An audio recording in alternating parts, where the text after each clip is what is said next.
Bonjour à tous, bienvenue pour une nouvelle vidéo. Là c'est bruyant, hein, l'environnement où je me trouve, bah ouais, il fait pas un temps terrible.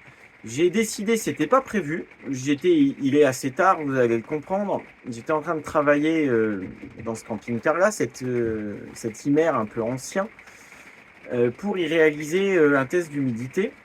J'avais pas prévu de filmer, et puis je me suis dit, tiens, bah ça va les intéresser ça. Je vais leur montrer comment je fais, comment je procède et l'envers du décor sur cet aspect-là. Parce que c'est une question qui revient souvent. Et ce que je vois sur les réseaux sociaux, sur les groupes, etc. Et puis quand on me pose des questions, c'est que bien souvent vous voyez ce test un petit peu comme le truc ultime. Est-ce que le test est fait? J'ai vu un camping-car à vendre, il n'y a pas de test, le vendeur veut pas le faire. Bon, et ça n'a rien d'obligatoire, un test d'humidité sur les camping-cars qui sont plus sous garantie constructeur. Hein, je dis bien plus sous garantie, ça change tout sinon. Mais quand ils sont sortis de la phase de garantie, rien n'oblige les vendeurs à le faire. Maintenant, c'est quand même un gage de sérieux. Ça rassure les néophytes. Rien ne vaut une bonne inspection partout, ça c'est sûr. Mais les tests étant ce qu'ils sont, bon, bah, ça rassure les gens. Donc je me suis mis à les faire aussi, je me suis équipé.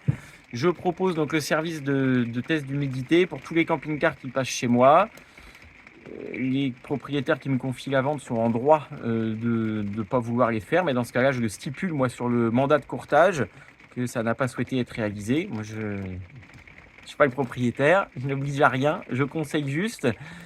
Et bon, jusqu'à présent, maintenant, c'est vrai que tous les camping-cars qui passent par chez moi ont ce test d'humidité, que ce soit des anciens ou des récents. Et là, justement, je vous prends l'exemple du plus ancien possible que j'ai là à la maison. Il est de 96, cet IMER. On est sous la pluie, il fait vraiment pas beau, il fait froid, il fait humide. Enfin bref, toutes les conditions idéales sont réunies pour un beau test d'humidité. Donc je vous fais la petite vidéo à suivre. Vous allez voir, je vous fais ça très simplement. Ça va pas durer très longtemps, mais c'est simplement pour que vous puissiez voir comment ça se passe. Et en tout cas, chez moi, il y a d'autres techniques, d'autres procédures. Là, moi, je mixe le mélange de stationnement dehors, où j'utilise mes yeux et mes mains pour aller checker, plus ce contrôle en plus qui va donner des valeurs chiffrées, indiscutables, et qui rassureront autant vendeurs que acheteurs, ou pas d'ailleurs, parce que ça peut permettre aussi de détecter à temps des travaux à faire. On peut très bien ne pas avoir vu qu'une paroi est gorgée d'eau avant que ça ressorte quelque part.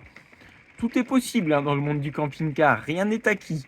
Donc c'est aussi une certaine tranquillité d'esprit par rapport à ça, y compris pour moi aussi. Voilà, donc bon visionnage, et puis vous me reverrez plus après, je pense. Donc sinon, je vous dis à bientôt pour la prochaine vidéo. Allez, ciao! Alors voilà, je vous montre comment je réalise un test d'humidité. C'est pas un test d'étanchéité, c'est toujours un terme qui est mal approprié. C'est bien un test d'humidité qu'on fait sur un camping-car, ce que vous font les concessionnaires, etc. Et donc que je fais aussi. Donc là, je suis dans le Settimer Camp 62. Il fait nuit, il pleut. Oui, il est tard. Vous voyez, 23h12, le 27 mars. Comme ça, celui qui voudrait causer, il a rien à dire. Il sait que je suis en train de bosser à cette heure-là. Je vous montre ce que je fais, je cache rien. Vous voyez tout. Je suis pas sûr qu'il y ait beaucoup de concessionnaires qui vous montrent ces envers du décor. Et je sais que c'est ce que vous aimez. Donc, j'ai mon petit tableau là, avec toutes les choses à vérifier. Alors, en fonction des camping-cars, évidemment, les dispositions sont différentes. J'adapte. Et je vais me balader. Et là, ça tombe très bien parce qu'il pleut à seau. Vous entendez, quoi de mieux pour un test d'humidité que de le faire sous la pluie. Et donc, je vais m'en aller. C'est pour ça que toutes les portes de placard et tout sont ouvertes. Dans ma procédure de test, je vais, par exemple, je dois tester la liaison toit-paroi verticale. Donc, pour ça, je vais prendre plusieurs points et je vais faire la moyenne. Et bien évidemment, si je trouve un des points qui ne convient pas, on va le notifier, puis on traitera après s'il faut. Alors, là, sur cet appareil-là, ils sont calibrés différemment. Celui-ci, en tout cas, là, ce Pressiva, en dessous de 20%, on considère qu'on est OK. Surtout là, dans cette configuration actuelle où il fait frais, où il pleut, où tout est humide partout, on n'a forcément pas les mêmes résultats que si je faisais le test en plein mois d'août, en pleine canicule. C'est pour ça que ces tests-là sont toujours un peu faussés malgré tout, mais on se doit de les faire pour rassurer ceux qui n'y connaissent rien, puis c'est un petit peu aussi notre, comment dire, notre garantie à nous qu'on a bien tout inspecté, tout vérifié. Voilà, bon là la différence c'est que je le filme. Donc je vais aller me mettre en différents points. Hop.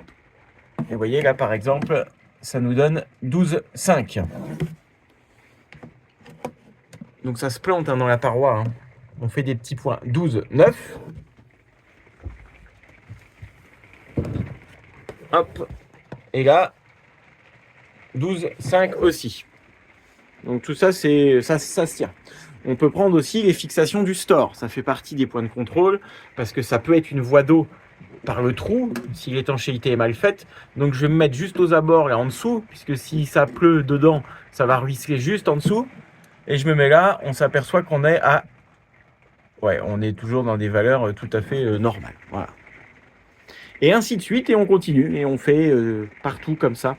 Le plus ennuyeux, c'est d'aller sous le matelas de capucine, mais c'est très important de les faire sur les capucines, même quand c'est pas accessible. Et je vais faire, je vous prends un exemple au hasard. Tiens, le lanterneau là ici, qui lui est plus ou moins condamné parce qu'il est réisolé. Malgré tout, ça n'empêche pas de lui faire un petit test. On va se mettre là, hop. Voilà. On est tout à fait bon aussi. Je reprends un autre point complètement ailleurs. Hop, on est bien. Donc pour le moment, ce véhicule-là, il réserve aucune mauvaise surprise. Donc voilà comment ça se passe. Et puis je complète au fur et à mesure. Si réparation il y a à prévoir, je le signale au propriétaire vendeur, que ce soit un professionnel ou un particulier. Et après, c'est le propriétaire qui avise de la nécessité ou pas de faire les réparations. Mais moi, en tout cas, j'ai fait mon job. Et les deux parties, que ce soit vendeur comme acheteur, sont avertis de ce qui se passe à l'instant T dans le camping-car. Et ça, je le précise honnêtement, chose que vous n'entendrez peut-être pas chez un concessionnaire, et je sais que ça va pas plaire. Le contrôle, il est fait à l'instant T. Donc, il n'engage à rien en garantie plus tard. D'ailleurs, les gros tests qui sont faits par les concessionnaires, c'est bien marqué aussi que ça n'engage pas la responsabilité. C'est juste à l'instant T. C'est une idée de l'état du véhicule à l'instant T. En gros, vous sortez un véhicule totalement infiltré, mais vous le sortez d'une grange où il est resté à l'abri pendant des mois. Vous lui faites faire son test, parce qu'il ne faut pas croire qu'il les humidifie, hein, et ben il sortira bon. Donc le meilleur des tests, c'est ça, c'est dehors, dans des conditions foireuses. Tenez, regardez, je vous mens pas. Hein. Je n'ai pas trafiqué les heures. Hein. Pendant qu'il y en a qui sont au lit, moi, je teste. La pluie, et puis on voit ce que ça donne. Après, on n'est pas dans les véhicules, mais on a fait au moins ce qu'on pouvait, au maximum de nos capacités. Ça ne veut pas dire qu'après-demain, j'aurai pas un joint qui fuit. Hein. Entendons-nous bien. Mais là, à l'instant T, on est sûr de son état. Voilà pour cette histoire de test d'humidité. J'espère que ça vous aura un petit peu plus éclairé parce que je sais que c'est très nébuleux comme truc. Donc je voulais vous faire cette vidéo en toute transparence. Allez, à plus tard, bye bye.